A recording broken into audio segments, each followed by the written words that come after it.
Couscous Uncensored και είμαστε στην αρχή ακόμα του έτους. Έτσι, δεύτερο επεισόδιο. Πέτρος Ιακωβίδης στην παρέα μας. Τι γίνεται?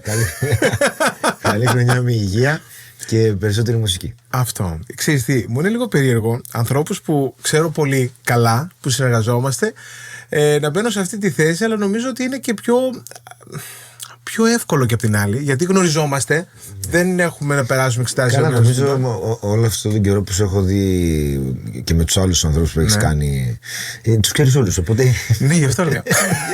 Είναι καλό αυτό. Εντάξει, με κάποιους ανθρώπους όμως γνωριζόμαστε λίγο παραπάνω. Εντάξει, η τριβή είναι πιο έντονη, ναι, και σε πολλές περιπτώσεις και καθημερινή. Λοιπόν, 10 χρόνια. Να ξεκινήσω από αυτό. 10 χρόνια δισκογραφίας, 10 χρόνια που τα γιόρτασε το Δεκέμβρη, σε ένα μεγάλο πάρτι και παρουσίαση του τελευταίου άλμπουμ Μακούς. Βγήκε και δεύτερο άλμπουμ μετά στο καπάκι, ένα Unplugged. Πολλά πράγματα. Μεγάλη κινητικότητα. Sold out εμφανίσεις στο Vogue. Ολοκληρώνονται μέσα στον Φλεβάρι κιόλας. Κοίταξε, ήταν επεισοδιακά όλα αυτά που λες, γιατί έπεσε πάρα πολύ δουλειά από όλους μας. Έτσι. Και δηλαδή θυμάμαι πόσες φορές έλεγα, έγραψα και αυτό, έγραψα και φτάνει, και μου έλεγε φτάνει, ρε αγόρι μου, φτάνει. Όχι εκείνο το τραγούδι, φτάνει, πόσο άλλο να βγάλουμε. Μετά κάναμε το δίσκο, βγάλαμε και το Unplugged. Δηλαδή. Ξέρεις όμως κάτι. Να πούμε στον κόσμο ότι μου έλεγες φτάνει. Μα σου λέω, έχουμε βγάλει 3 χρόνια είμαστε και έχουμε βγάλει 4 άλμπουμ. 5 έπρεπε να βάλουμε. Άκου, αν βάλεις και τα editions μέσα που προσθέσαμε πόσα τραγούδια, κανονικά είναι 5. Ναι. Δηλαδή είσαι πολυγραφότατος. Δόξα τω Θεώ. Να σου πω κάτι όμως, όλα αυτά είναι, πώς να σου το πω, είναι ένα, πώς το λέμε, ένα σκαλοπάτι σε όλο αυτό που χτίζουμε όλοι μαζί, δηλαδή το χτίζω μόνος μου, έτσι. Ξέρεις, τα τραγούδια είναι ένα σκαλοπάτι. Εσύ κάνεις κάποια πράγματα, είναι ένα σκαλοπάτι. Όλα αυτά λοιπόν φτάσανε σε αυτό που είμαστε σήμερα. Είσαι team player. Πάντα. Είναι ωραίο. Άκου, γενικά είμαι εγωιστής πολύ. Ξεροκέφαλος. Εγωιστής με ποια έννοια? Ότι λέω ότι εγώ τα ξέρω όλα. Ναι, απλά όμως είμαι για τα μάτια του κόσμου που λένε. Δηλαδή εκεί μπροστά με τον άλλον. Μετά σκέφτομαι πάντα.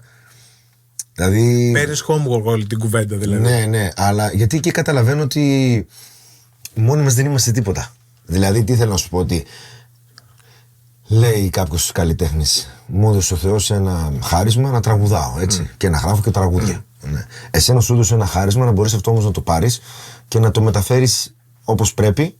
Δηλαδή, δεν θα σου πω ότι κάποιοι έχουν κάποια χαρίσματα και όλοι αυτοί οι άνθρωποι λοιπόν δουλεύουν για να εξυπηρετήσουν εμένα. Θα ήταν άσχημο το να μην λες ότι ξέρεις, είμαστε ομάδα. Γιατί πραγματικά, χωρίς να σημαίνει ότι, ξέρεις, πολλές φορές λέει κάποιος, ναι, θα τα κατάφερα και μόνος μου. Όχι, δεν τα κατάφερες. Τα κατάφερες με κάποιους άλλους. Εντάξει, μόνο δεν τα κατάφερνες εύκολα. Σε αυτό το επάγγελμα, μοιραία, ο μπροστάρης είσαι εσύ. Εσύ. Το προϊόν είσαι. Ναι. Κάποιοι όμως δουλεύουν. Είσαι το project, ναι. Εσύ παίρνεις το χειροκρότημα, εσύ θα παίρνεις. Όχι εσύ προσωπικά, μιλάω γενικά. Παίρνει, ας πούμε, και την αποδοκιμασία. Να το πω έτσι. Γι' αυτό πρέπει όμως να. Όταν γίνεται κάτι καλό, να λέμε όλους τους συντελεστές, και όλους τους συνεργάτες, όλους τους ανθρώπους που δουλεύουν για να μπορέσεις να είσαι εσύ εκεί ψηλά. 10 χρόνια, όπως είπαμε, και πόσα χρόνια άλλα πριν? Άλλα 14. Ναι. Πριν τη δισκογραφία. Σε 37 είμαι τώρα. Εντάξει, σωστά τα κάνουμε. Δεν είμαι καλός. Άλλα 14 χρόνια. Άλλα 14 χρόνια. Πώς ήταν όλα αυτά? Πώς είναι Πολύ ωραία. Πολύ ωραία. Ανέμελα? Ανέμελα όχι. Δηλαδή τα 14 πρώτα χρόνια μέχρι να φτάσουμε στη δισκογραφία. Δεν ήταν ανέμελα, ήταν πολύ χαρούμενο όμως. Γιατί και τα δύσκολα μου δώσανε κάτι. Οι δυσκολίες ποιες ήταν, ας πούμε, για σένα? Πολλές. Καταρχήν να ξεκινήσουμε από πολύ μικρή ηλικία, ότι ξενυχτούσα. Ένα παιδί 13 μέχρι και τα 18 μου που τελείωσε το σχολείο. Δούλευα τότε 5-6 μέρες, θυμάμαι, γιατί ήταν ακόμα τα χρόνια που δεν. Φαντάζομαι σε κυνηγούσαν οι γονείς σου, ότι ρε Πέτρο και το ένα και το άλλο. Οι γονείς μου ήταν δίπλα μου πάντα. Δεν ήταν. Δηλαδή, βάλαμε κάποιες. Όταν ήταν να ξεκινήσω μέσα στη νύχτα, μου είπε ο πατέρας μου, έλα εδώ κάτω, να κάτσουμε κάτω, να βάλουμε κάποιες προτεραιότητες και κάποια πράγματα που πρέπει να γίνουν έτσι, ώστε να κάνεις και εσύ αυτό που αγαπάς, αλλά να μην ξεφύγουμε κιόλας. Αυτά ήταν το να συνεχίσω να είμαι το ίδιο παιδί που είμαι. Δηλαδή σου λέει ακόμα και σου λέει είσαι 14 χρονών, μην πας τώρα και επειδή τραγουδάς στα μπουζούκια, πας στο σχολείο και νομίζω ότι είσαι κάποιος και πάρουν τα μυαλά σου αέρα. Θα γυρίσει σπίτι. Μου έλεγε ο πατέρας μου. Γιατί ξέρεις, δεν είναι δύσκολο ένα παιδάκι 14 χρονών να πάει ξαφνικά και να δει από κάτω να το χειροκροτάνε. Όχι. Ή να περπατά στην καβάλα, γιατί ό,τι και να είναι στην καβάλα, μέσα σε 4-5 μήνες άρχισα να γίνομαι αναγνωρίσιμος. Γιατί δύο μπουζούκια είχε, δεν είχε παραπάνω. Δηλαδή όλος ο κόσμος της καβάλας και λέγανε τότε ο πιτσιρικάς του τραγουδάει. Ναι. Γιατί κατάλαβες, ήμουνα και ένα παιδί το οποίο δεν νομίζω ότι τραγουδούσαν πολλοί πιτσιρικάδες. Οπότε θα ακουγόταν ο πιτσιρικάς του τραγουδάει. Ο πατέρας μου είπε: μην τυχόν και πάνω τα μυαλά σου αέρα. Όπως πήγες, θα γυρίσεις στο σπίτι. Επίσης, δεν σου λέω να κάνεις κάτι, να σπουδάσεις κάτι που δεν θέλεις, επειδή θέλω εγώ. Ναι. Να κάνεις αυτό που θέλεις. Επειδή πηγαίνεις μουσικό λοιπόν και θέλεις να κάνεις με τη μουσική, θέλω να είσαι τίμιος. Να κάνεις αυτά που πρέπει να κάνεις στο σπίτι με τα μαθήματα, να είσαι κύριος στο σχολείο και να μπορέσεις να πας εκεί που θέλεις να πας. Τώρα, αν θέλεις να ακολουθήσεις το τραγούδι, εγώ μαζί σου, μου λέει.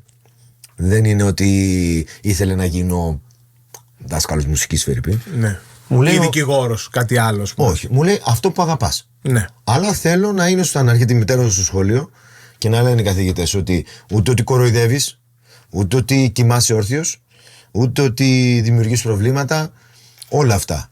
Και νομίζω ότι αυτή, επειδή ο πατέρας μου πάντα ήταν σαν φίλος, μου έλεγε είμαστε φιλαράκια και τα συζητούσαμε, όλα αυτά λοιπόν διαμόρφωσαν όλα αυτά τα χρόνια μέχρι και σήμερα. Κοίτα, επειδή σε ξέρω και ξέρω ότι και η οικογένειά σου είναι πάρα πολύ κοντά σε όλη αυτή την πορεία και μέχρι σήμερα είστε πολύ δεμένοι. Δηλαδή, θυμάμαι στην παρουσίαση για τα 10 χρόνια και στην παρουσίαση του άλμπουμ, θυμάμαι τη μητέρα σου που έπαιρνε βίντεο κλήση στον πατέρα σου για να. Ναι. Δηλαδή, ήταν εκείνο ωραίο, είναι συγκινητικό. Σκέψου έναν άνθρωπο τώρα, ο οποίος έχει ξενυχτήσει. Τώρα, όσο και να το πω, δεν μπορείς να το καταλάβεις. Δηλαδή, σκέψου ότι δουλεύαμε 5 μέρες, γυρνούσαμε σπίτι, με περίμενε να τελειώσω, γυρνούσαμε σπίτι, κοιμόμουν εγώ μισή ώρα αυτός και πηγαίνα εγώ στο σχολείο και ο πατέρας μου πήγαινε στη δουλειά και τότε δούλευε, ήταν σε μια εταιρεία, έβγαινε με το φορτηγό και πήγαινε και μοίραζε σε, πώς θα λένε, δέματα. Όχι. Ήταν ψυγείο το φορτηγό και είχε μέσα πράγματα τα οποία ήταν για μπουγάτσες. Κατάλαβα, κατεψημένα. Μιλάμε για κούραση τώρα, έτσι. Και κουβάλιμα αυτό. Ακριβώς. Δεν μου είπε ποτέ, όχι, ο πατέρας μου. Δεν μου είπε ποτέ είμαι κουρασμένος. Οτιδήποτε ήταν καλό για μένα και μου έλεγε πιστεύεις θα σου κάνει καλό και έλεγα ναι μπαμπά. Εκεί. Οπότε τώρα, όταν βλέπει όλο αυτό που περάσαμε, γιατί μέχρι τα 18 το περάσαμε μαζί. Μετά έφυγα από το σπίτι. Γιατί κατέβηγα στη Θεσσαλονίκη. Ναι, αλλά ήσασταν όμως πολύ κοντά και είστε ακόμα, δηλαδή το βλέπω. Απλά και σήμερα. Θέλω να σου πω ότι δεν ήταν αυτό, ότι ήταν. Δηλαδή πριν ήμασταν μαζί. Ναι. Αν δεν πήγε, ο πατέρας μου ήταν εκεί πέρα και με πρόσεχε. Δεν ήταν νύχτα. Ξέρεις, δύσκολα. Δεν μπορεί το παιδί τώρα 14-15 χρονών να είναι μόνος του. Όλο αυτό λοιπόν. Μέχρι και τα 18 που όταν τελείωσα κατέβηκα στη Θεσσαλονίκη και για σπουδές και για να τραγουδάω.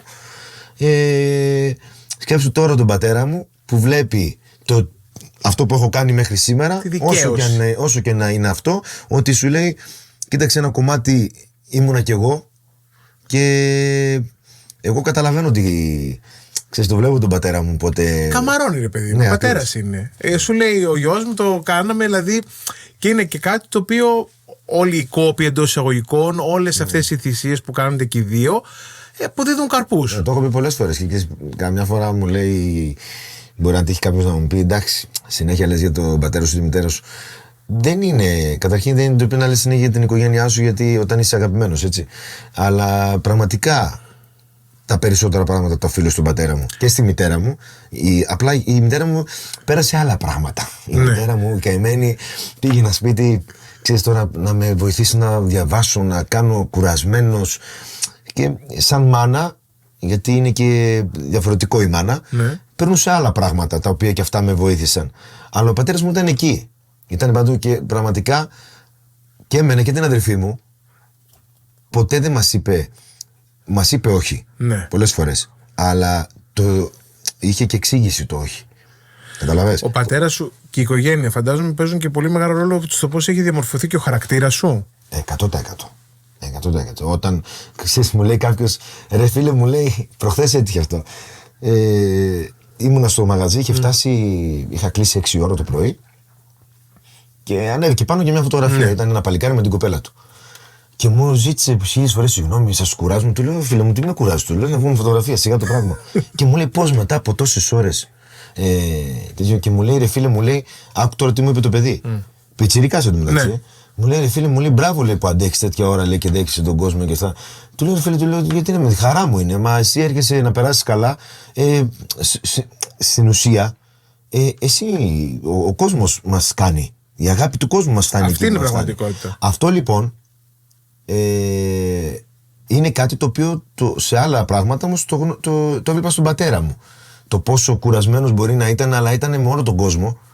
Μιλάμε τώρα, δεν έχω δει. Να σου το πω με απλά λόγια. Δεν έχω δει πιο καλό άνθρωπο από τον μπαμπά μου. Καμαρώνεις όμως γι' αυτό. 100%. Και πίστεψέ με ότι όταν βλέπω δικούς μου ανθρώπους, όπως εσύ, που θα μου πει, ρε φίλε, τι καλός που είναι ο μπαμπάς σου, τι καλός άνθρωπος, πίστεψέ με, χαίρομαι περισσότερο από την επιτυχία που μπορεί να κάνω σε ένα τραγούδι. Θα ήθελες, ας πούμε, όταν κάνεις τη δική σου οικογένεια, να μπορείς να είσαι και εσύ όπως ήταν οι δικοί σου γονείς σε σένα? Μακάρι να μπορέσω να είμαι σαν τον μπαμπά μου και τη μάνα μου. Η γυναίκα μου σαν τη μάνα μου. Ναι, θα ήθελα πολύ, και ένας λόγος που προσπαθώ, ξέρεις, γιατί περνάνε και τα χρόνια, μεγαλώνουμε, και ξέρεις, μου λένε πολύ, πότε θα κάνεις οικογένεια. Η μάνα μου με ρωτάει συνέχεια, ξέρεις. Λέω, μανά, άκου, κάνω μία δουλειά. Δεν είναι δικαιολογία αυτό που θα πω, έτσι, γιατί δεν σημαίνει ότι η δουλειά δεν θα σταματήσει ποτέ. Ναι. Αλλά τώρα είναι, το βλέπεις κι εσύ, είμαστε από τη μία μέρα, κάνουμε 15 πράγματα τη μέρα. Ισχύει. Το να κάνω μία οικογένεια, και η οικογένεια εννοώ ολοκλήρωση όταν κάνεις το παιδί, έτσι. Ναι. Γιατί με τη γυναίκα σου ή τη σχέση σου, λίγο πολύ θα το βρεις. Θα της πεις, μωρό μου, αυτόν τον καιρό καταλαβαίνεις ότι τέτοιο, και εκείνη μπορεί να έχει πολλές δουλειές. Εντάξει, δεν χάθηκε και ο κόσμος. Υπάρχουν στιγμές που μπορεί να μην βρισκόμαστε, υπάρχουν στιγμές που θα βρισκόμαστε, εκεί το καταλαβαίνεις μεταξύ σας. Στο παιδί πάντα, που πρέπει να μεγαλώσει και να είναι δίπλα, δεν θα ήθελα ποτέ ούτε να πω, ξέρεις τι, μεγάλωσε το εσύ τώρα, εγώ γεια σας, είμαι ο καλλιτέχνης και πρέπει να τριγυρνάω παντού. Θέλεις να είσαι παρόν. Θέλω να είμαι εκεί. Ναι. Ούτε να κόψει τη ζωή της η γυναίκα μου και να ασχολείται όλη τη μέρα με το παιδί και εγώ να είμαι απόν. Θέλω να είμαστε μαζί. Αυτό σε τιμά, θα πω.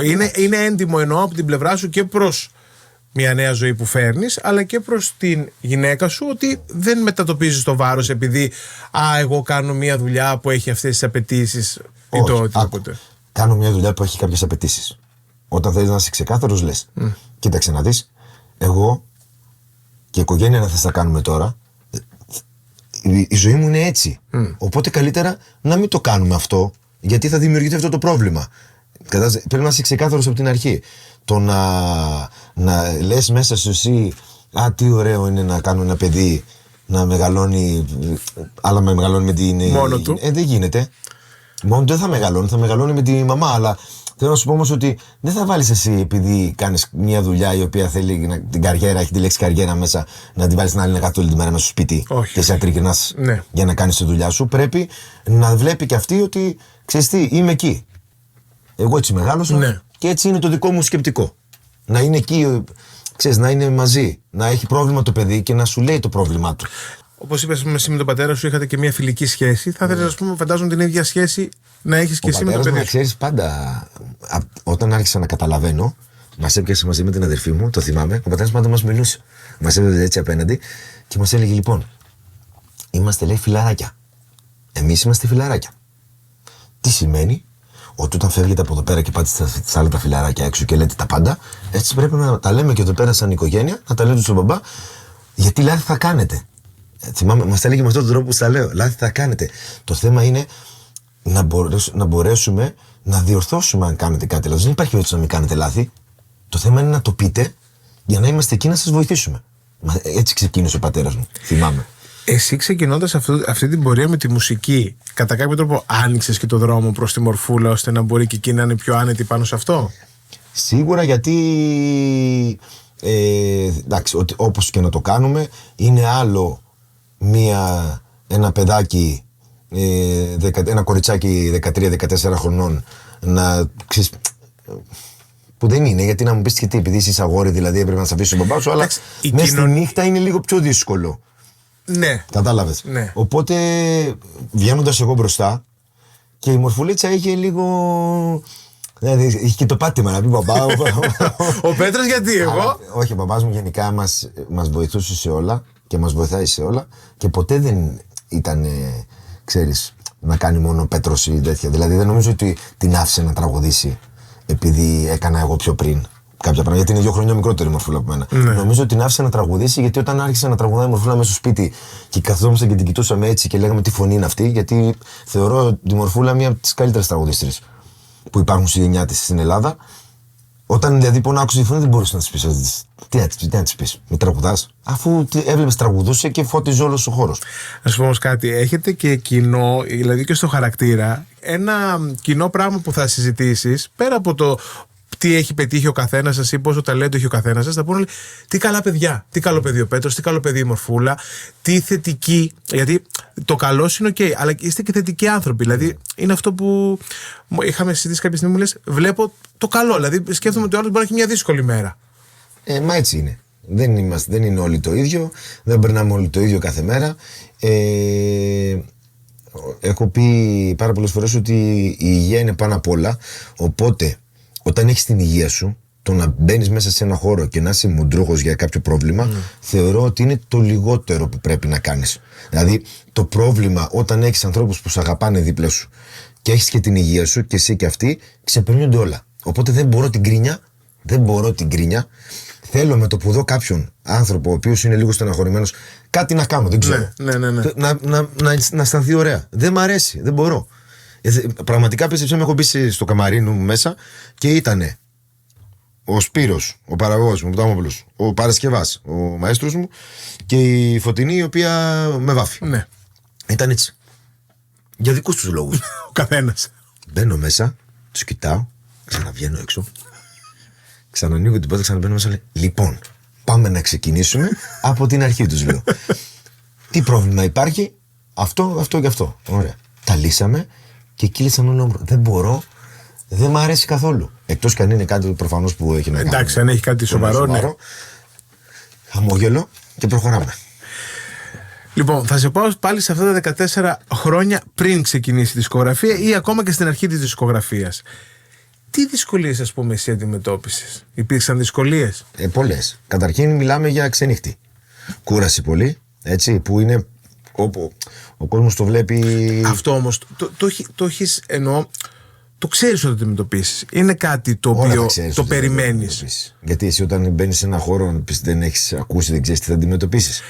Ναι, αλλά υπάρχουν και κάποιοι που λέμε αστάθμητοι παράγοντες κάποιες φορές. Καλά, εντάξει. Δηλαδή... Ναι, αλλά ξέρεις ότι μπορεί να πετύχεις κάποιον άλλο καλλιτέχνη ο οποίος μπορεί να έχει τα προβλήματά του στο κεφάλι του και να σου δημιουργήσει ένα προβλήματα. Το γνωρίζεις αυτό. Το πέρασες αυτό? Όλοι μας το έχουμε περάσει. Γιατί ρε παιδί μου, επειδή εσύ ήσουν και δημιουργός, ναι, και σε πολλές συνεργασίες, δηλαδή και με τον Αργυρό και με την Θεοδωρίδου. Ποιες άλλες συνεργασίες? Οικονομόπουλο, Κουρκούλη, Παόλα. Όχι. Εννοώ τον Αργυρό και τη Θεοδωρίδου γιατί τους έχεις γράψει κιόλας τραγούδια. Εννοώ οι άνθρωποι, ας πούμε, τους έχεις δώσει και κάποιες επιτυχίες. Ναι. Ενδεχομένως σε σέβονται και σε σέβονται, όλοι σε σέβονται, αλλά σου δίνουν και ένα τσικ παραπάνω γιατί και εσύ συμμετέχεις, ναι, σε κάποια πράγματα που δημιουργούν. Κοίταξε, εμένα όλα αυτά τα χρόνια δεν μου έχει τύχει κάτι πάρα πολύ σοβαρό. Τι εννοώ? Να μου κλείνουν τα μικρόφωνα, έχουν συνέβη, αλλά σε μικροπράγματα. Και πάντα έλεγα, δεν με απασχολεί καθόλου. Μου δίνουν 5 λεπτά να τραγουδήσω. Θα βγω στα 5 λεπτά, με χαμηλό ήχο, να αποδείξω τι μπορώ να κάνω. Αν κάθεσαι και λες, πω τι μου έκανε αυτός, τι μου έκανε εκείνος, έχεις χάσει το παιχνίδι. Δεν κοιτάς τι κάνουν οι άλλοι.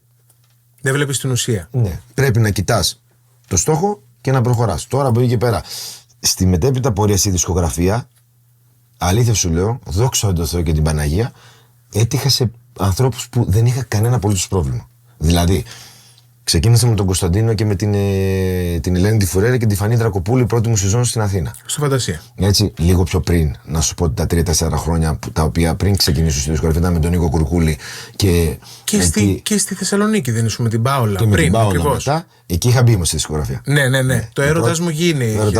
Ναι. Όταν κατέβηκα λοιπόν στην Αθήνα, και ο Κωνσταντίνος και η Ελένη, μετά η Νατάσα Θεοδωρίδου, ο Νίκος Οικονομόπουλος, δεν είχα κανένα απολύτως πρόβλημα. Και νομίζω ότι, ξέρεις γιατί, επειδή και με τους 4 που σου είπα. Και στο θέατρο δεν δούλευες πριν. Στο θέατρο πριν χρόνια με τον Κουρκούλη και με τον Γονίδη. Ναι. Αλλά εκεί δεν είχα δισκογραφία. Όχι, δεν είχες. Αλλά εννοώ, είχες σε μεγάλη πίστα. Στην Αθήνα και είχα έρθει και στο Φραντζέλικο, πάλι με τον Κουρκούλη, που τώρα είναι το σημερινό Vogue. Στη δισκογραφία λοιπόν μέσα, με αυτούς τους καλλιτέχνες που συνεργάστηκα, δεν είχα κανένα απολύτως πρόβλημα. Είμαι με όλους φιλαράκι, ειδικά με την Νατάσα είμαστε και οικογένεια.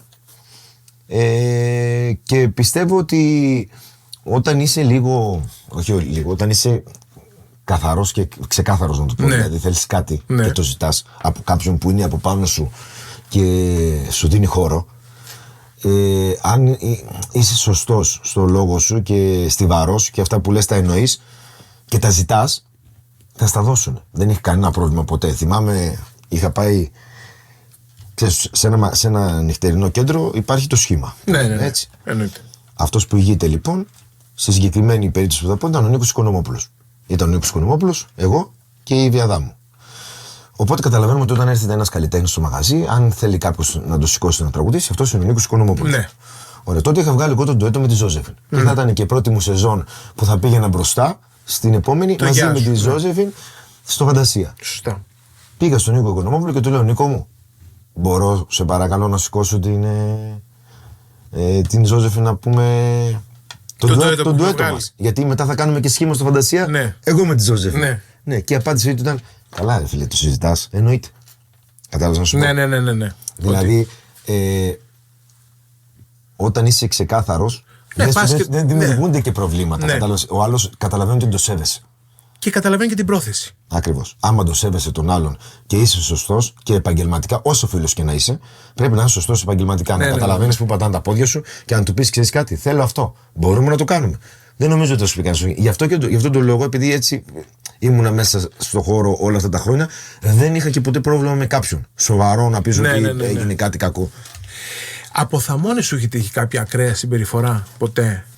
Να σου πω κάτι, όσο είμαι δισκογραφημένος, όχι. Παλιά μου έχουν τύχει. Παλιά, τι μου σκίσανε που κάμισα. Έχω πέσει. Δηλαδή, τι είναι σου σκίσανε που κάμισο? Ανέβηκε, ήμουνα στην Ξάνθη. Ναι. Αυτά τα δύο περιστατικά που θα σου πω είναι στην Ξάνθη. Ναι. Ήμουνα τότε στις. Οι μάσκες λεγόταν οι Χάντρες. Ναι. Γιατί ήμουνα αρκετές σεζόν εκεί και άλλαξε το όνομα. Δεν θυμάμαι τώρα ποια σεζόν ήταν. Τότε ήταν πολύ της μόδας που ανοίγαμε τις Πέμπτες για τους φοιτητές. Που είχαν. Ναι. Και είχε φοιτητική βραδιά. Ναι. Οπότε ανέβηκε πάνω ο κόσμος, τότε χόρευε ακόμα πολύ στη σκηνή. Ναι. Μια κοπέλα κάτι με ήθελε, με τραβούσε και όπως με τραβούσε, κρακ, ξυλώνει όλη αυτή η πλευρά από το πουκάμισο. Και μένω εγώ γυμνός από πάνω. Την κοιτάω, μου κάνει αυτή συγγνώμη. Της λέω: δεν πειράζει, της δίνω το μικρόφωνο. Πηγαίνω μέσα, βάζω ένα πουκάμισο, ξαναβγαίνω, το ξαναβαίνω.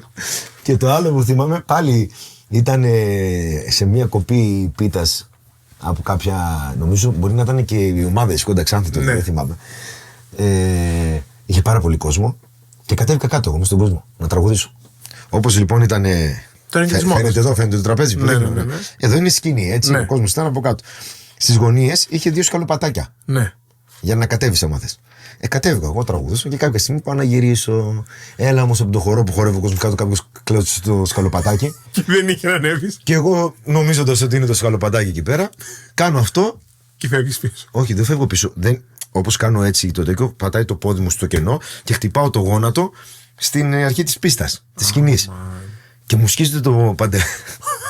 Μου σκίζεται το παντελόνι και ανεβαίνω πάνω στη σκηνή και έχω αίματα στο γόνατο. Όπου βλέπεις τους μουσικούς να με κοιτάνε έτσι και λέω: παιδιά, δεν σημαίνει κάτι. Είπα άλλα 2 τραγούδια με τα αίματα στα πόδια και κατέβηκα. Σκληρό το επάγγελμα. Ναι. Λοιπόν, έχεις γράψει τραγούδια σε πάρα πολλούς καλλιτέχνες και έχεις γράψει και κατά βάση και τα δικά σου. Υπάρχει κάποιο τραγούδι που όταν το έγραφες έλεγες: ρε παιδί μου, εντάξει, θα το πω και αυτό, δεν πολύ πιστεύω ότι μπορεί να κάνει κάτι και να σε εξέπληξε ευχάριστα, είτε δικό σου εταλονού? Γενικά στο ένστικτο με τα τραγούδια ψιλοπέφτω μέσα. Ναι. Γιατί τα γράφω, οπότε ξέρεις, το νιώθω από την αρχή αυτό το πράγμα. Και πολλές φορές όταν τραγουδάς κάτι και κάθεται στη φωνή σου, το καταλαβαίνεις. Ένα τραγούδι που δεν προωθήθηκε και όπως πρέπει, γιατί τότε ήταν η αλλαγή μου από την Μήνο στη Μπάνικ, ήταν η σεζόν που άλλαξε εταιρεία. Ήταν το Μόνο Εσένα που με έχει γράψει ο Χρήστος Φωτιγκάη. Αυτό το τραγούδι λοιπόν έχει κάνει, δηλαδή το βλέπω τώρα και στο μαγαζί, το ξέρουν όλοι. Τότε όταν έφυγα, ενώ μου άρεσε πάρα πολύ και το πίστευα, κάποιοι δεν το πιστεύαν τόσο. Ναι. Εγώ το πίστευα. Ένα τραγούδι λοιπόν ήταν αυτό το οποίο δεν το προώθησα πολύ και έγινε. Και ένα άλλο τραγούδι που δεν ένιωθα ότι θα κάνει τόσο μεγάλο τέτοιο ήταν το Αγκαλιά.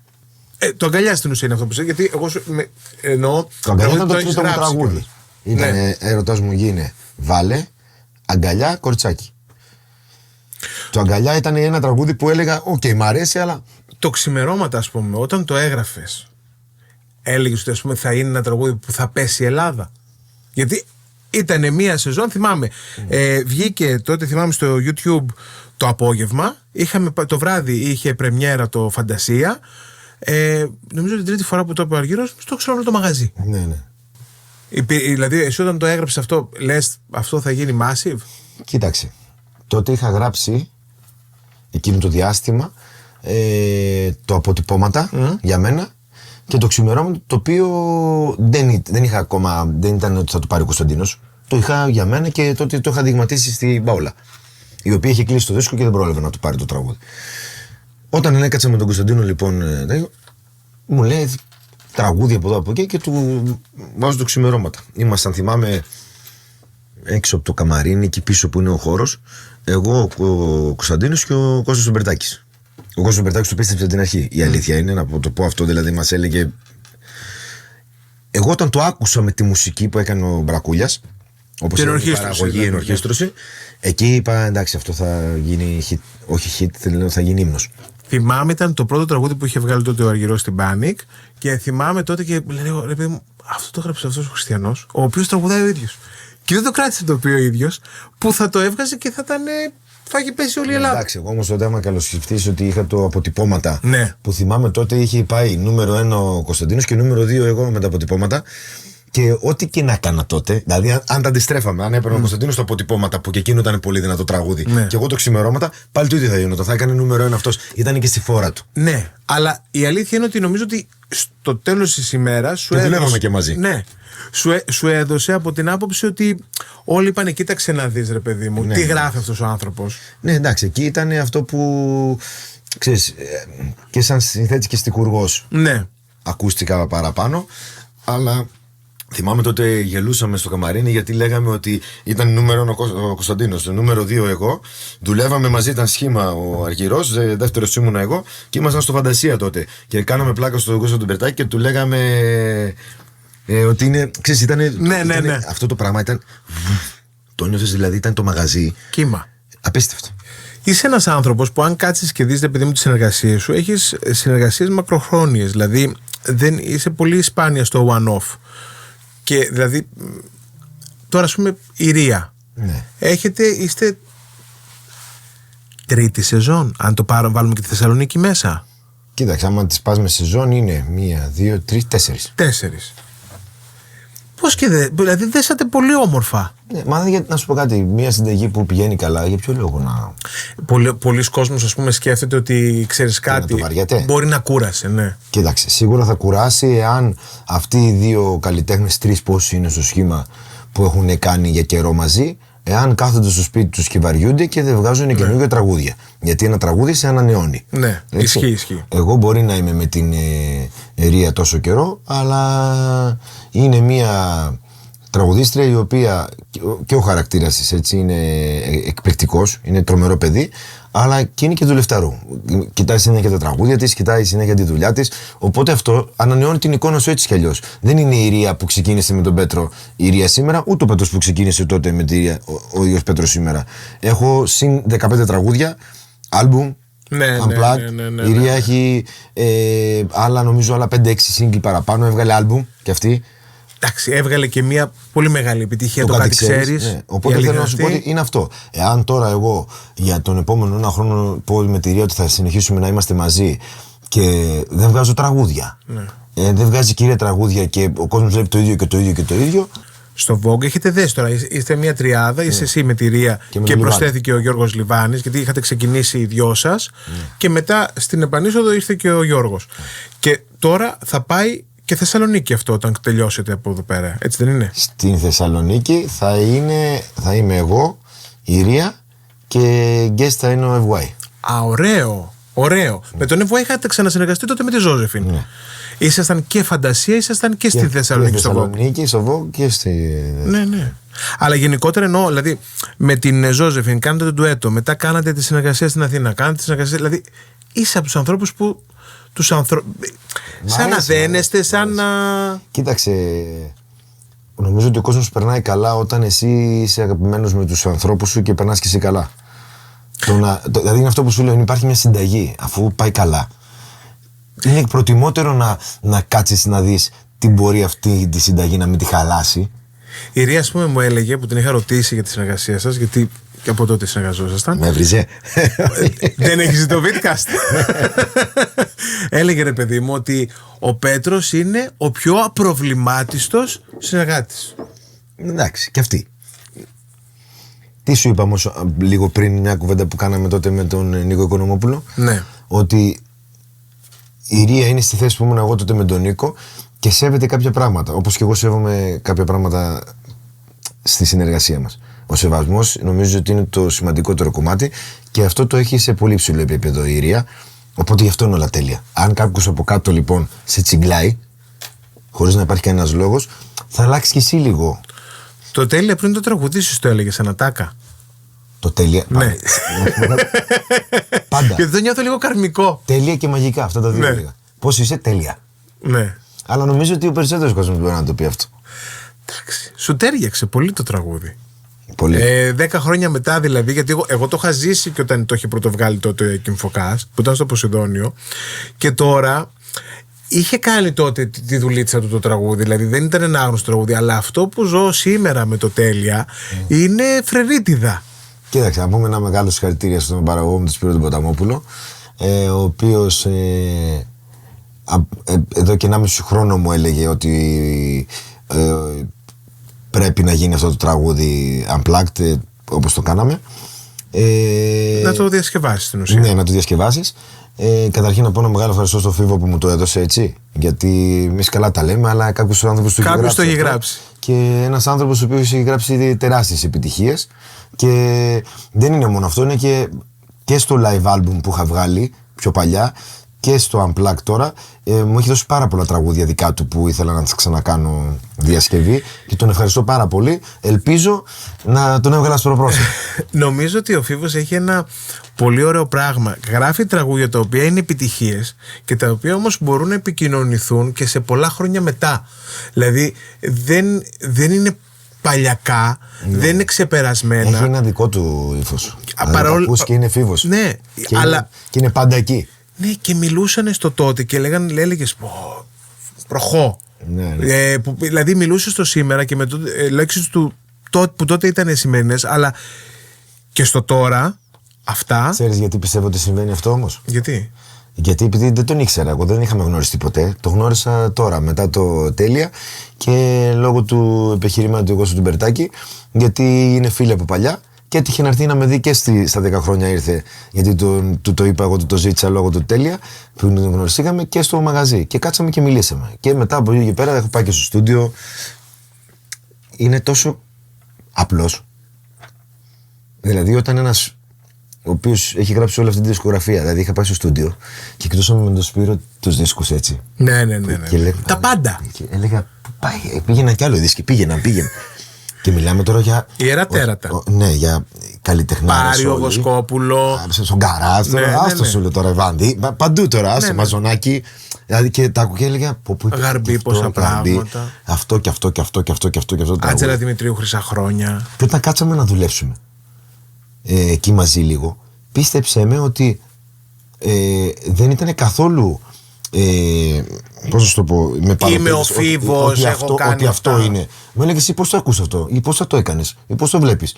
Ο Φίβος λοιπόν, επειδή πραγματικά είναι κομπλεξάριστος και είναι τρομερός τύπος, συγγνώμη που το λέω έτσι, τύπος, Ναι. είναι τρομερός τύπος, αλήθεια το λέω. Πώς να σου το πω, νομίζω ότι με την ενέργειά του και με τους ανθρώπους που βάζει μέσα στη ζωή του, αυτό ξέρεις, εξελίσσει τα πάντα. Ο Φίβος νιώθω ότι είναι ευγενής, όχι ευγενικός. Δηλαδή το ευγενικός μπορεί να είναι και ρόλος. Το ευγενής είναι. Δηλαδή είναι ένας άνθρωπος πράος. Δεν.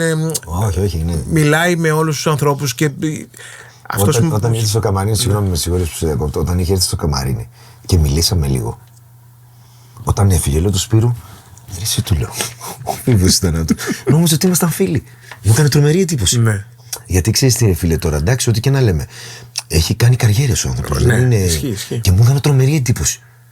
Πραγματικά μου έκανε τρομερή εντύπωση. Εντάξει, μπορεί να πηγαίνω καλά, εγώ δόξα τω Θεώ, να βλέπει έναν καλλιτέχνη μπροστά του, αλλά ό,τι και να είναι, κάποιος μπορεί να έχει μια απόσταση. Ήτανε σαν να τον ξέρω, σου λέω. Λέω απίστευτο. Μου φάνηκε, μου έκανε τρομερή εντύπωση. Ήταν σαν να είμαστε φίλοι. Είσαι ένας άνθρωπος που προσέχεις πολύ και την εξωτερική του εμφάνιση. Ενώ γυμνάζεσαι, το λέω για κακό, για καλό το λέω. Ναι. Αυτό το έκανες από την πρώτη στιγμή. Το κάνεις για σένα, το κάνεις γιατί είναι και μέρος της δουλειάς. Κοίταξε. Έχεις υπάρξει, ας πούμε, παραπάνω κιλά. Πολύ. Ναι, Πολύ. Ναι. Ήμουνα πολύ παραπάνω κιλά. Είχα πάθει ένα πρόβλημα υγείας. Όχι τόσο σοβαρό, απλά για να σου ξεκινήσω να το πάρουμε από την αρχή, εγώ ήμουν αθλητής. Ναι. Έτσι. Και για πολύ μεγάλο διάστημα έπαιζε επαγγελματικά ποδόσφαιρο. Ταυτόχρονα με το τραγούδι. Όταν λοιπόν εκεί στα 18-19 έπρεπε να αποφασίσω τι θα κάνω, γιατί δεν μπορείς να παίζεις αλφα-εθνική στο ποδόσφαιρο. Γιατί ήταν να ανέβω κατηγορία, να πας. Ναι, ήταν να κάνω συμβόλαιο για να σου δώσω να καταλάβεις. Ναι. Όταν είναι να κάνεις αυτό το πράγμα, δεν μπορεί να του πεις σε μια ομάδα αλφα-εθνικής Φερρυπίν ότι εγώ το Σάββατο θα τραγουδάω και την Κυριακή θα έρθω να παίξω. Ναι. Δεν γίνεται αυτό το πράγμα. Γίνεται, οπότε έπρεπε να αποφασίσω. Εκεί λοιπόν αποφάσισα μόνο το τραγούδι. Γι' αυτό υπάρχει αυτή η αγάπη στο ποδόσφαιρο. Πολύ, πολύ. Ναι. Οπότε καταλαβαίνεις ότι πριν ήμουν συνέχεια στη γυμναστική, μπάλα, ποδόσφαιρο, τρέξιμο, προετοιμασίες, όλα αυτά. Μετά συνέχισα το γυμναστήριο κανονικά όπως κάνουν όλοι οι άνθρωποι. Καλά, όλοι οι άνθρωποι δεν το κάνουν, αλλά εντάξει. Κάποια στιγμή στη ζωή μου, εκεί που ήμουν, νομίζω, εκεί που γνώρισα και τον Σπύρο, τον παραγωγό μου, στη Βέρεια. Εκεί είχα περάσει ένα θέμα με το λαιμό μου, λόγω αιγμωρίτιδας. Κορτιζόνη. Ναι, μπούκωνε η μύτη μου. Ναι. Μέχρι να καταλάβω όμως είχα πάει σε κανένα 2-3 γιατρούς τότε, επειδή δεν είχα ρωτήσει κάποιον δικό μου που να είναι πολύ μες στο χώρο. Δεν το έχεις πάρει πολύ στα σοβαρά. Όχι, το πήρα στα σοβαρά, απλά δεν πήγα σε γιατρό που να. Όχι, εννοώ το κρύωμα, αυτό το που πέρασες. Δεν ήταν κρύωμα. Θα σου πω. Δεν είχα σκεφτεί τότε ότι πρέπει να μιλήσω με κάποιον καλλιτέχνη που να έχει πάει σε κάποιον γιατρό που έχει δει και άλλους καλλιτέχνες. Και γιατί ξέρεις, καμιά φορά η τριβή με ανθρώπους που δεν είναι του χώρου ή με ανθρώπους που είναι του χώρου. Κατάλαβες, και ο γιατρός ξέρει περισσότερα πράγματα. Καταλαβαίνει. Ισχύει. Δηλαδή είναι πολύ διαφορετικό. Οπότε είχα πάει σε κανένα δύο γιατρούς και δεν μου είχαν λύσει το πρόβλημά μου. Οπότε όταν βγαίνα να τραγουδήσω εγώ, έκλεινε η φωνή μου. Ναι. Τι έχω. Έπαιρνα κορτιζόνη για να μπορέσει να ανοίξει η φωνή μου να τραγουδήσω. Να μπορέσει να τα απεξέλθεις. Λοιπόν, να μην στα πολύ λόγο, από τη στεναχώρια μου τότε, καταλαβαίνεις ότι το πρώτο πράγμα που στη στεναχώρια είναι ή το ποτό ή το φαγητό. Ναι. Εγώ ήμουνα κάπου μεταξύ και των δύο, γιατί δεν είμαι για κανένας που πίνω πάρα πολύ. Αλλά με την κορτιζόνη μαζί και φαγητό και ποτό. Και έφτασα να είμαι. Νομίζω είχα πάει στα περισσότερα κιλά που είχα πάει, που ήταν περίπου 98 κιλά. Σκέψου τώρα είμαι 72. 26 κιλά εξτρά. Ναι, ήταν για μένα, δεν ήμουν ποτέ. Είναι 26 κιλά. Τότε θυμάμαι πήγα σε ένα γιατρό, μου το σύστησε ο Νίκος ο Κουρκούλης, είχαμε μιλήσει μαζί του και πήγε και τελικά τι ήτανε, είχα αιγμωρίτιδα, η οποία μπούκωνε από τον καπνό και έκανα από το στόμα, έπαιρνα αναπνοή. Οπότε στέλνουν το λαιμό μου. Το βράδυ πάθαινα παλινδρόμηση στον ύπνο μου, γιατί είχα ναι, όλο αυτό. Το τέτοιο. Και τελικά ο άνθρωπος μου έδωσε κάτι το οποίο έπρεπε να είναι για την αιγμωρίτιδα, μου έδωσε και ένα χάπι για το στομάχι μου κόψε και το φαγητό το πρωί, γιατί εγώ επειδή όπως είπαμε, ήμουν αθλητής, είχα μάθει να τρώω το πρωί και να ξυπνάω το πρωί σαν να μην συνέβη κάτι. Σαν να μην... Ναι. Έτρωγα δηλαδή. Ναι. Δεν με πείραζε. Ναι, αλλά αυτό έκανε παλινδρόμηση. Οπότε πάθηνα ζημιά. Τέλος πάντων, πέρασαν 2-3 μήνες, δεν το είχα πάρει χαμπάρι. Μπορεί να ήμουν κι εγώ στα πιτσιρικά τώρα στην τρέλα μου. Έπαιρνα τους κορτιζόνες, έγινε όλο αυτό. Και από εκεί και μετά ξαναξεκίνησα διατροφή γυμναστική. Αυτό στη δουλειά σου σε έχει επηρεάσει? Όχι. Δεν νομίζω ότι. Εντάξει, να σου πω κάτι. Δεν μπορούμε να είμαστε και εγώ θέλω να φάω. Δεν νομίζω επειδή με βλέπεις ότι. Γιατί το λέω γιατί είμαστε. Ναι, εντάξει, το λέω γιατί είμαστε φίλοι και με βλέπεις καθημερινά. Τώρα πριν μου είπες θες αυτό και σου λέω όχι, κάνω διατροφή. Ναι. Και εγώ πίστεψέ μου ότι θέλω να φάω. Έτσι. Αλλά το κάνω επειδή είπες αν έχει να κάνει και με τη δουλειά μου, με την εικόνα μου. Δεν το κάνω τόσο πολύ για την εικόνα. Το κάνω για την ενέργεια. Ναι. Καταλαβες. Πίστεψέ με ότι. Τώρα μέσα στις γιορτές που ένα μήνα δεν πήγα, δεν ήμουν πάρα πολύ καλά και ψυχολογικά και σωματικά. Κουραζόμουν πιο εύκολα. Είναι άλλο όταν πάω στο γυμναστήριο και ξεσυμβράζω. Εκτονώνομαι. Ένας λόγος δηλαδή που πάω συνέχεια γυμναστήριο είναι αυτός. Τώρα η διατροφή είναι και θέμα. Ναι, σίγουρα μ' αρέσει να προσέχω τον εαυτό μου. Κάνω και μια δουλειά που βγαίνω πάνω στο κοινό και μου αρέσει να είναι η εικόνα μου έτσι. Αλλά σου λέω το κάνω πιο πολύ για θέμα ενέργειας, δύναμης, ευεξίας, να μπορείς να. Ακόμα και ο λαιμός σου μπορεί. Τι σου είπα πριν, ότι εγώ έτρωγα και πάθαινα παλινδρόμηση και δημιουργούσα πρόβλημα στο λαιμό μου. Σου καίει πάνω, σου. Καταλάβες, δηλαδή το ότι εγώ τώρα θα γυρίσω στο σπίτι και μπορώ να φάω κάτι και δεν θα παχύνω, δεν σημαίνει ότι δεν επηρεάζει κάπου αλλού. Ισχύει. Οπότε προσπαθώ να προσέχω και να κάνω. Πάνε με τον άρσο δηλαδή. Ναι. Να τα έχω όλα τέτοιο, χωρίς να σημαίνει. Να ξέρει, έχει μέρες που τρώω. Εντάξει. Είναι τα cheat day. Ναι. Που είναι ελεύθερο, ρε παιδί μου. Τώρα το τελευταίο καιρό τα έχω κάνει μια φορά την εβδομάδα. Παλιά τα έκανα μια φορά στις 2 εβδομάδες. Τώρα το έχω κάνει μια φορά την εβδομάδα. Εντάξει. Φαντάζομαι και λόγω των γιορτών ήταν μεγάλη κούραση και το κάνεις και σε μια επιβράβευση, ρε παιδί μου. Ότι ξέρεις τι, ας χαλαρώσω λίγο από αυτό το πράγμα. Κοίταξε, μέσω σε φέτος. Ότι δεν είχα. Πώς να σου πω, δεν ήταν οι γονείς μου εδώ. Ναι. Ήμουνα μόνος μου γενικά. Οπότε δεν είχα κάποιο τραπέζι να πάω όταν ξυπνούσα να δω όλα αυτά τα. Φαντάσου να ήταν η μάνα μου με όλα αυτά που φέρνει. Τι θα γινόταν, μάχη. Ναι, σκέψου στο καμαρίνι, άμα φέρνει 10 διαφορετικά πράγματα. Για φαντάζομαι να το πούμε στον κόσμο ότι η μητέρα μου όποτε έρχεται στην Αθήνα, έρχεται στο καμαρίνι και έχει και γλυκό και καλμυρό. Τα τυροπιτάκια αυτά με τον κονταΐφι. Ναι, πολύ ωραία. Τυροπιτάκια τέτοια. Έχει. Μια μέρα θυμάμαι είχε φέρει. Τι είχε κάνει, είχε κάνει μια συνταγή της γιαγιάς μου. Του λέω ρε μάνα, λέω. Και τι μου λέει. Ρε αγόρι μου, αυτόν τον μήνα λέει στα 2 φορές. Μη φέρουν τα ίδια. Αλλά εντάξει. Εσύ τώρα πάμε Θεσσαλονίκη, πρώτο ο Θεός. Ξεκινάς με Ρία. Σωστά. Και μετά. Μετά στην Αθήνα. Ξανά. Ενώ θα κάνεις κάποια. Δηλαδή, το πού, πότε και πώς δεν το ξέρω ακόμα. Άλλο θα σου πω. Είσαι ρε παιδί μου σε ένα σερί πραγμάτων. Ναι, μ' αρέσει. Δεν σε κουράζει αυτό? Όχι. Τι να κάτσω εννοείς ή να κάνω συναυλίες? Να κάτσεις, να ξεκουραστείς. Δεν θέλω να κάτσω ούτε μία. Δηλαδή, γιατί και τον Αύγουστο, ας πούμε, που κάθεσαι από το μαγαζί, κάνεις 2 συναυλίες. εβδομάδες κάτσαμε, μην νομίζεις. Ναι, ρε παιδί μου, αλλά πάλι σε είδα και αυτές τις 2 εβδομάδες δεν ξεκουράστηκες, έκανες live. Δεν μπορώ να κάθομαι. Πιο πολύ σε κουράζει? Δυστυχώς. Όχι δυστυχώς, ευτυχώς για μένα, που δεν κάθομαι, γιατί θα τρελνόμουν. Δεν μου αρέσει καθόλου. Και τις μέρες που κάθομαι, δηλαδή μέσα στην εβδομάδα, είμαι όλη τη μέρα γυμναστήριο, στούντιο και πολλές δουλειές που προκύπτουν. Πες μου κάτι που δεν ξέρει κανείς για σένα ή δεν φαντάζεται. Ότι είμαι πάρα πολύ νευρικός. Δηλαδή, πολλές φορές με βλέπουν, δεν μπορεί να πιστέψει κάποιος ότι μπορεί να τρελαθώ και να τα κάνω. Εντάξει, δεν είναι όμως συνηθές. Δηλαδή, δεν είναι ότι 10 σε κάθε ραντεβού, όχι, δεν το έχουμε. Όχι. Άκου. Εγώ σου λέω για κάτι το οποίο μπορεί από την εικόνα μου, είτε στα social media, είτε στις συνεντεύξεις μου, είτε σε αυτά, δεν φαίνεται καθόλου. Όχι, δεν έτσι, πολλοί μου λένε, είσαι νευρικός. Λέω, άστο τώρα, μην το συζητήσουμε αυτό.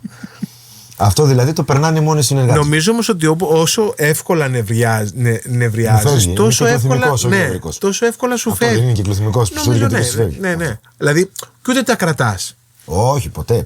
Δεν θέλω να είμαι μαλωμένος με κανέναν. Και πίστεψέ μου ότι πολλές φορές σπάνια δεν έχω ζητήσει συγγνώμη όταν είμαι λάθος. Ναι. Δηλαδή,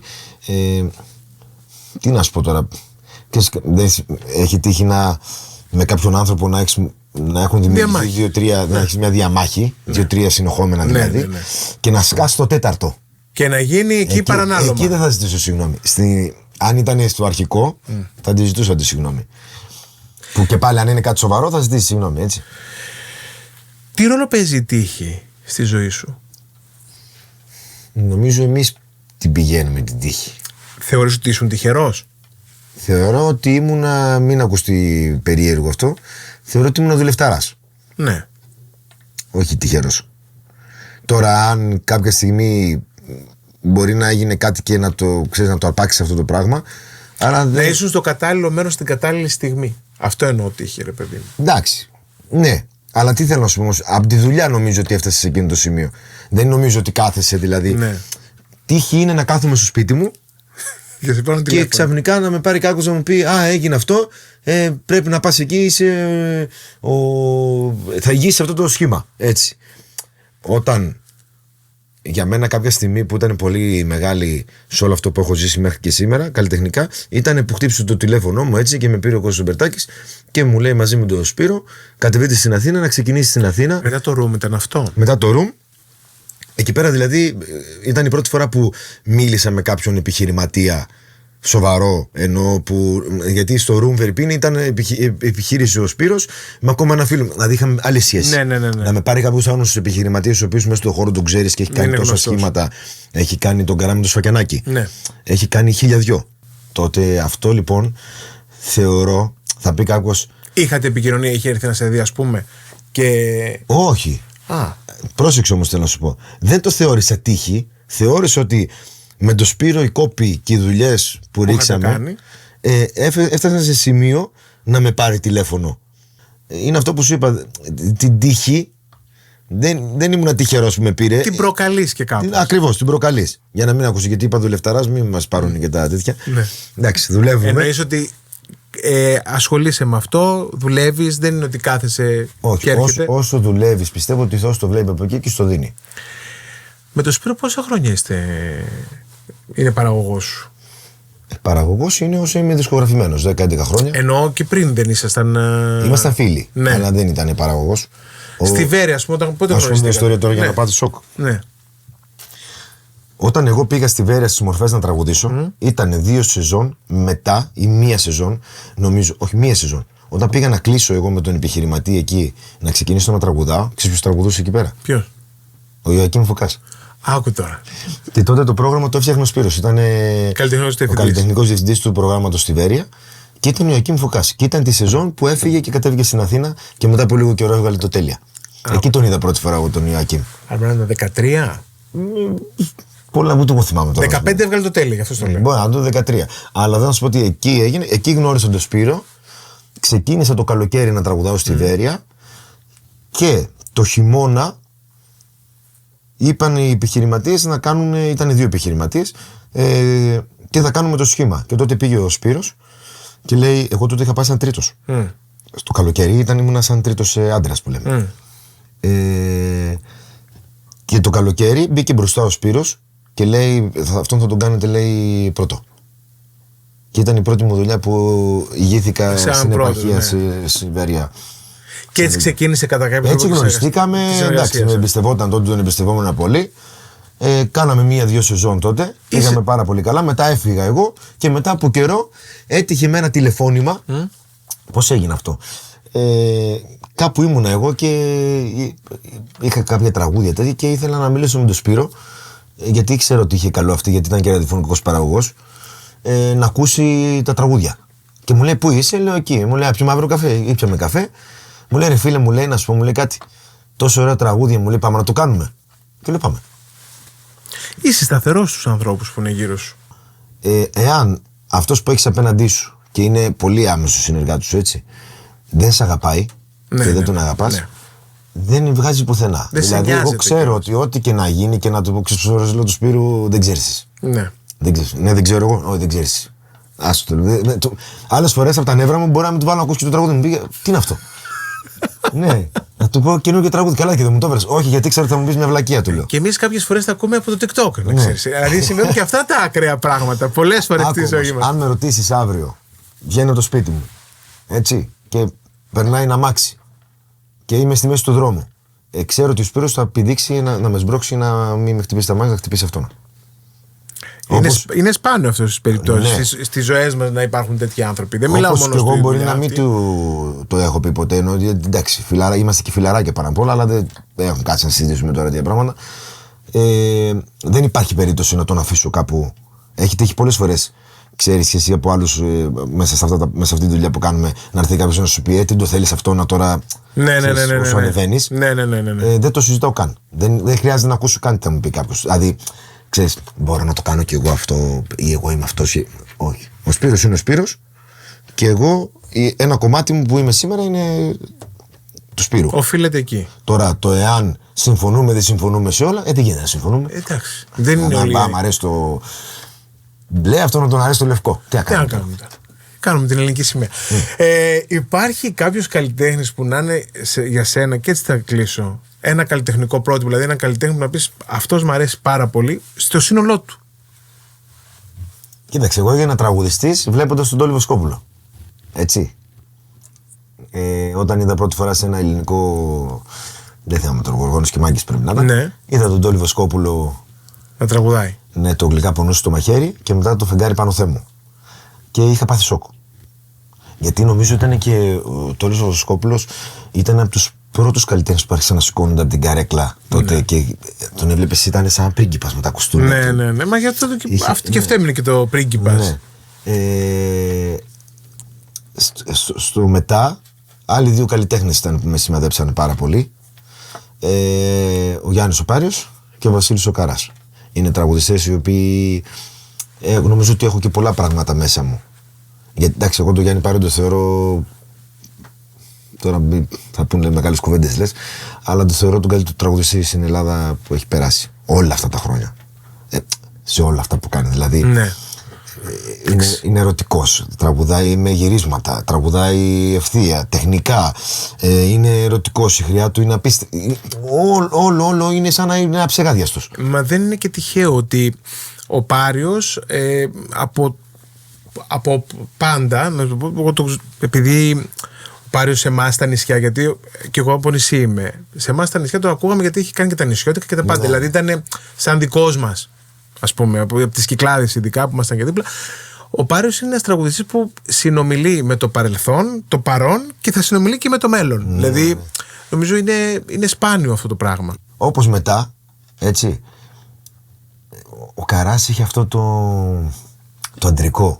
Δηλαδή, στα τραγούδια του καταλάβαινες ότι έχει και λόγο. Ότι θα σου πει, Πέτρο είναι αυτό και θα είναι αυτό, δεν θα αλλάξει. Καταλαβες, ότι ήταν κύριος. Παντελονάτος που λέει. Ακριβώς, αυτό. Αυτό μου έβγαζε. Αυτό μου άρεσε πολύ στον Καρά, εκτός από τη φωνάρα του, έτσι.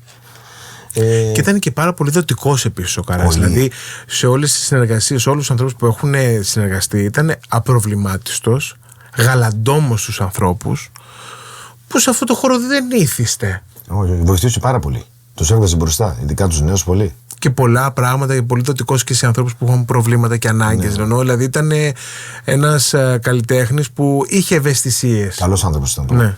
Καλός άνθρωπος. Και επειδή εγώ τα τελευταία χρόνια έτυχε να είμαι κοντά του, έτσι να το γνωρίσω καλά, αν και είμαστε και από διπλανά χωριά, ναι. το γνώρισα μέσω του Μπερτάκη, γιατί να σου το πω, αυτός που ξεκίνησε ο Κώστας και τον βοήθησε, ναι, ήταν ο Βασίλης ο Καράς. Ήταν ο διακαής πότος του για πάρα πολλά χρόνια, ώστε να κάνει την καριέρα του σαν επιχειρηματίας. Και οπότε είχα ακούσει πάρα πολλές ιστορίες από τον Κώστα για το πόσο σοβαρός ήταν στο λόγο του ο Βασίλης ο Καράς. Κύριος, ναι. Και μετά τον το γνώρισα, το συνειδητοποίησα, θυμάμαι, είχαμε πάει στη Θεσσαλονίκη και μου λέει, πιτσιρικό, θα έρθεις να τραγουδήσεις μαζί μου σε μια συναυλία. Ναι. Και εκείνη τη μέρα εγώ καιρό πριν είχα κλείσει αλλού live, με Χαλού. Δεν ξέρεις πόσο χαλάστηκα, πόσο στεναχωρέθηκα. Δεν έχω τραγουδήσει ποτέ μαζί του. Είχα στεναχωρηθεί. Ναι. Γιατί δεν μπορούσα να τα ακυρώσω, ήταν ήδη 2-3 μήνες πριν που το είχαμε κλείσει. Ναι, θα φαινόσουν ασυνεπείς στους ανθρώπους. Ναι, δεν μπορούσα να τα ακυρώσω. Θα τους κρέμαγες. Και τότε θυμάμαι μου είχε κάνει και λέω γάμο το τώρα. Έτυχε η μέρα, ρε παιδί μου, χάθηκε να είναι μια άλλη μέρα. Και τώρα, για να φτάσουμε στο σήμερα, θεωρώ ότι ο Νίκος Οικονομόπουλος είναι ένας τραγουδιστής που. Δηλαδή. Σ' αρέσει και ρεπερτοριακά ή μόνο τεχνικά? Σε όλα. Εμένα μου αρέσει γενικά ο καλλιτέχνης να έχει. Πώς να σου το πω. Να μπορεί να έχει όλα, να μην είναι μονοδιάστατος, να το πω. Ναι. Ο Νίκος Οικονομόπουλος τραγουδάει. Μην κοιτάς που έχει ένα συγκεκριμένο ρεπερτόριο. Εγώ τον έχω ακούσει να τραγουδάει γενικά πολλά πράγματα. Ναι. Και τα λέει όλα τέλεια. Είναι CD. Ναι. Αυτό είναι μεγάλη αλήθεια. Είναι λαϊκός. Είναι πιο ερωτικός αν θέλει. Πολλές φορές συζητούσαμε και μου έλεγε να, εγώ δεν τραγουδάω πολύ γρήγορα τραγούδια και τέτοια. Το έλεγα, έτυχε να ακούσω όμως και τα έλεγε εκπληκτικά. Άλλο αν ήθελε να τραγουδάει κάτι άλλο, έτσι. Ναι. Είναι ένας τραγουδιστής που το βάζω στις πλέστες. Και κάπως έτσι, γιατί υπάρχει και χρόνο. Και μετά να σου πω κάτι. Εγώ μιλούσα μόνο, δεν είναι. Μα εσένα θέλω να ακούσω εμένα, τι να κάθομαι να λέω. Για την καριέρα που δεν έχω. Για να κλείσουμε όμορφα όμως, θα σου κάνω εγώ μια ερώτηση. Μπορώ? Για πες. Θέλω να μας πεις πώς είναι η συνεργασία σου αυτά τα 3 χρόνια. 3 είναι. 3 χρόνια. Αυτά τα 3 χρόνια. Πάμε στα 4. Με τον Πέτρο Ιακωβίδη. Το θέμα δεν είναι. Εγώ θα το πω σε άλλο. Όταν θα με ρωτήσουν με τους καλλιτέχνες που συνεργάζομαι, θα κάτσω να τα πω αναλυτικά. Θα σας πω εγώ. Του έχω βγάλει την ψυχή. Όχι, θα σου πω. Το μόνο πράγμα που κάθε φορά συζητάμε είναι όταν σε ρωτάω μια τραγούδι, λέω, θα βγάλουμε τραγούδι που θα ακούσουμε εμείς ή θα τα μάθουμε, ας πούμε, από το TikTok ότι βγαίνουν. Γιατί, τι σου υποσχέθηκα όμως για το επόμενο? Όχι, θα σου πω. Έχει τύχει, ρε παιδί μου, να δουλεύουμε ένα τραγούδι και να πηγαίνω στους ανθρώπους που είναι συνεργάτες μου, λέω, το καινούργιο τραγούδι του Πέτρου μου λέει, μα έβγαλε άλλο. Λέει, δεν έχω βγάλει άλλο. Και μου λέει, μανά. Και μου δείχνει το TikTok και λέω, θα το σκοτώσω. Δεν γίνεται. Δεν μπορώ να το ζήσω. Γράφω και κάτι μου αρέσει. Βγαίνω και θέλω να το πω, ρε φίλε. Εκείνη την ώρα καταλαβαίνω. Ναι, βρε παιδί μου, σε καταλαβαίνω, αλλά κάπως να κάνουμε και εμείς τη δουλειά μας, δηλαδή. Όλα καλά. Λοιπόν, εγώ θα πω στο επανειδήν. Σε ευχαριστώ πολύ για το χρόνο σου, για τη διάθεση σου, γιατί πάντα είσαι εδώ, όποτε σου έχω ζητήσει το οτιδήποτε και σε προσωπικά και σε άλλα θέματα. Σε ευχαριστώ πάρα πολύ. Εγώ ευχαριστώ πολύ και τα πέρασα τέλεια και ελπίζω να τα ξαναπούμε σύντομα. Σίγουρα.